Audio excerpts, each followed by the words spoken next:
Երեկվանից ամբողջ համացանցը ողողված է Լևոն Մկրտչյանի ու Էվելինա Ստեփանյանի հարսանեկան արարողության շքեղ կադրերով։ Շատերին է հետաքրքրում, թե ինչ տեսքով է Լևոնի մայրը ներկայացել որդու հարսանեկան արարողությանը։ Star News-ը ներկայացնում է բացառիկ կադրերը։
Այս ընթացքում ակտիվորեն քննարկվում է Լևոն Մկրտչյանի և սիրելիի Էվելինա Ստեփանյանի հարցազրույցը, որտեղ նրանք բազմաթիվ մանրամասներ էին հայտնել իրենց անձնական կյանքի հետ կապված։ Զույգը իր խոսքում հասցրել էր ընդգծել, որ Լևոն Մկրտչյանի մայրը հայ չէ։ Էվելինան էլ իր խոսքում նշել էր, որ իր սկեսուրը բացառիկ երևույթ է, ու հենց նա առաջիններից է եղել, ով համաձայնել է, որ զույգը գնա առանձին ապրելու։ Լևոնն ու Էվելինան նաև ընդգծել էին, որ իրենց համար առանձին ապրելը շատ կարևոր է ոտքերի վրա ամուր կանգնելու տեսանկյունից։ Նրանք նաև նշել էին, որ հենց իրենք են ցանկացել, որ իրենց զաքսավորման մասին լուրը հայտնի դառնա իրենցից։ Հավելենք նաև, որ այդ լուրը տարածվելուց հետո նրանք առավել հաճախ են սկսել համատեղ հրապարակումներով հանդես գալ ու գրառումներ կատարել։ Դրական մեկնաբանությունների կողքին կան նաև բացասականները։ Հայտնել էինք նաև, որ դերասանի ընտրյալը ռադիոհաղորդավարուհի Էվելինա Ստեփանյանն է,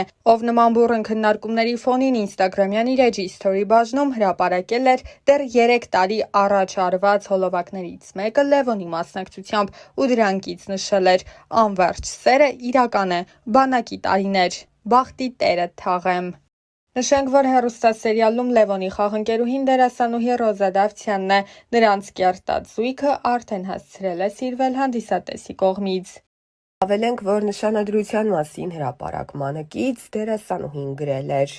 Հոկտեմբերի 11 ես նշանադրվեցի։ Մեր պատմությունը տարբեր է ու բնավ նմանություն չունի քո իմացածներին։ Իմ անցած ճանապարհը շատ ավելի անհարթ է, քան դու կպատկերացնես, բայց ես անցնում եմ այդ ճանապարհը վեհորեն եւ անտրտունջ։ Այս կյանքում ինձ բաժին հասածը կորցնելու եւ գտնելու մասին ճանապարհներն են։ Իմ բոլոր գտածների հետևում կորուստներ են, բոլոր ձեռքբերումներիս հետևում անթիվան համար ձախողումներ, բոլոր ժպիտներիս հետևում հեկեկոցներ։ Կորուստներ կան, որոնք չեն փոխարինվում, չեն մոռացվում, չեն սպիանում եւ ի հակառակ նշվածներին խորը արմատներ գցելով օրերից մի օր անգամ ծիլ են տալիս, բայց գուցե փառատողը այն է, որ գտնվելիքների մեջ եզակիորեն, բայց գոնե լինում են դեպքեր, որ երջանկացնելու ձևը եւս չմոռացվողներից է դառնում։ Ես չեմ վախենա ասել, որ հորս կորցնելուց հետո քեզ գտնել է իմ կյանքում եղած, լինելիք եւ այժմյան եղածներից ամենից անգինն է։ Իմ փոթորկոտ կյանքին հանգստություն տվողն ես, իմ չբթացող ցավերի լուր կիսողն ես, իմ մենակ օրերի անփոխարինելի ընկերն ես, իմ հաջողություններից անմնացորդ երջանկանցող ու վշտիս մեջ հետս լացողն ես։ Գուցեև ուժեղ եմ ես, բայց դու ինձ դարձնում ես անպարտելի։ Հիմա ես իմ հետևում ունեմ անթիվ անհամար կորցրած եւ գտած ճանապարհներ եւ վերստին անդառնալի հավերժ փակված կողպեկված դռներ ու ունեմ քեզ եւ առավելապես քոնն եմ ես եւ քոնը լինելը սպիացնում է բոլոր խորեվերքերը, հարթեցնում է բոլոր սպիերը, լրացնում է բոլոր կեղտոտ բերանները, որովհետեւ քոնը լինելը աստվածային օրհնություն է եւ որքան ասելիք կա քոնը լինելու մեջ, ինչ լավ է, որ հենց քոնն եմ ես։ Երիտասարդ դերասանուհի Ռոզա Դավթյանը կարողացավ հայտնիություն ձեռք բերել շատ կարճ ժամանակահատվածում, ինչպես ասում են, մեկ նախագծի օգնությամբ։ Բնական էր, որ այդ ճանաչումը իր հետ պետք է հանրության հետաքրքրության նոր ալիք բերեր իր հետ։ Այս ընթացքում Ռոզան մեկ ծավալուն հարցազրույց է ունեցել, որի ընթացքում անձնականի մասին որոշ մանրամասներ էր հայտնել։ Դեռ հեռուստասերիալի ընթացքում շատ էր քննարկվում Ռոզայի եւ դերասան Կարեն Ասլանյանի սիրավեպի մասին լուրը։ Այդ թեմային անդրադառնալով դերասանուհին նշել էր. «Ես երբ գալիս էի հյուր ինքս ինձ ասացի, որ պետք է լինի մի տարածք, մի ներքին բան, որը միշտ քոնը պետք է մնա ու ես կարծեցի, որ անձնականը ամենաճիշտ տարբերակն է դրա համար։ Ես ու Կարենը հոյակապ ընկերներ ենք, մեզ մոտ ամեն ինչ լավ է տաղավարում։ Դրանից դուրս մենք երբեմն շփվում ենք, բայց իմ անձնականը միայն իմն է, ոչինչ չեմ հերքում կամ ոչինչ չեմ փաստում։ Ես մի բան կասեմ, այնինչ իրականում կա առանց իմ ասելու կամ մեկ ուրիշի հերքելու կամ փաստելու միշտ երևում է, թողնենք ժամանակի վրա ամեն բան ցույց կտա ճիշտը»։ Զրույցի ընթացքում Ռոզան նաև նշել էր, որ մինչ սերիալում նկարահանվելը զուգընկեր չի ունեցել, սակայն չի նշանակում, որ հիմա եւս չունի։ Ուրեմն իմ մոտ էլ հակառակ process-ն է, ես էլ չեմ ուզում նիհարեմ ճիշտն ասած, բայց քանի որ շաքարից, հյութերից, քաղցրից հրաժարվել եմ, այս վերջի շաբաթում երևի արդեն 4 կիլո նիհարել եմ, 4 կիլո նիհարել եմ։ Շատ վատ է, բայց եթե դուք ուզում եք նիհարեք, արդեն գիտեք ինչ պիտի անեք, մի քիչ կամքի ուժը։ Մի քանի տարի առաջ սկսում եմ, մի խոսքով, Instagram-ում կամ ընդհանրապես ապրում է, ապիչներս քանդվել է, այս անգնել է։ Իրականում մտքից ծայրով չէր անցնի, որ հնարավոր է ինձ մի օր ամեն օր այս հարցը տան։ Եղեք ապշում եմ, ես այդքան մեծ չեմ, որ ամուսնանալու մասին դեռ մտածեմ։ Ըստիս, եթե կարելի է, տենց մտածեմ, հա։ Չգիտեմ, ինչի եք ես հարցը այսքան տալիս ինձ։ Սա կարծում եմ հարցերից է, որը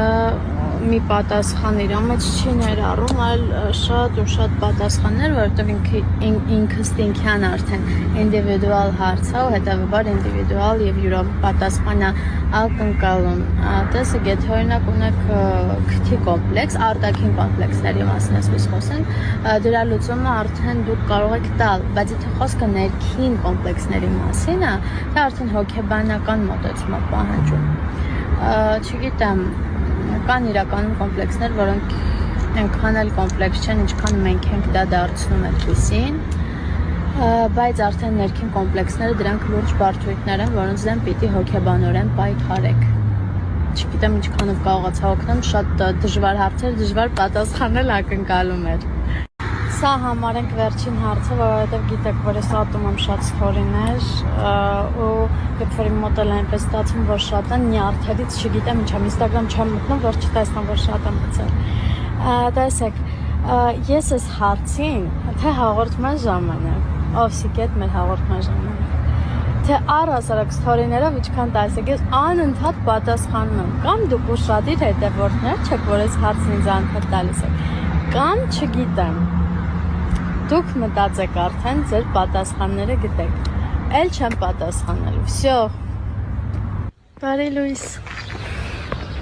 Իրականում հաճելի է, երբ որ բարի լույսն ասում ես տեղին ու ճիշտ ժամանակին, ոչ թե օրինակ արթնանում ես կեսօրին, բայց կոնտենտ վարելու համար ասում ես բարի լույս։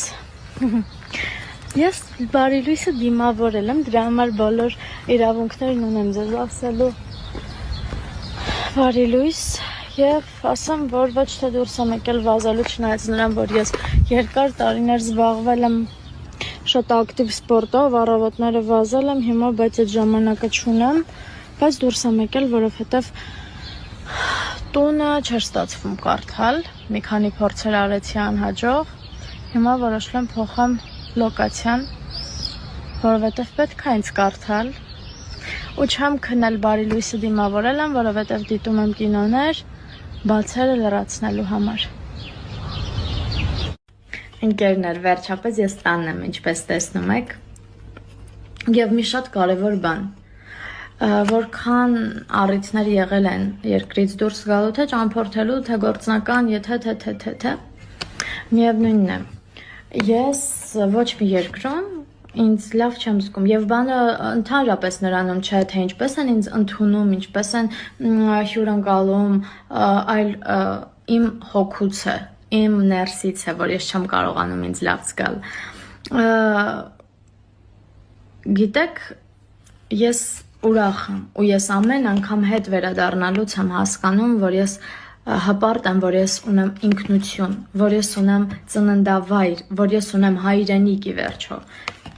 Դա շատ կարևոր է ու դա պետք է գնահատել, հաստատ պետք է գնահատել։ Ես սիրում եմ իմ Հայաստանը, իմ տունը, իմ տան դիմացի քարը։ Այսքանը։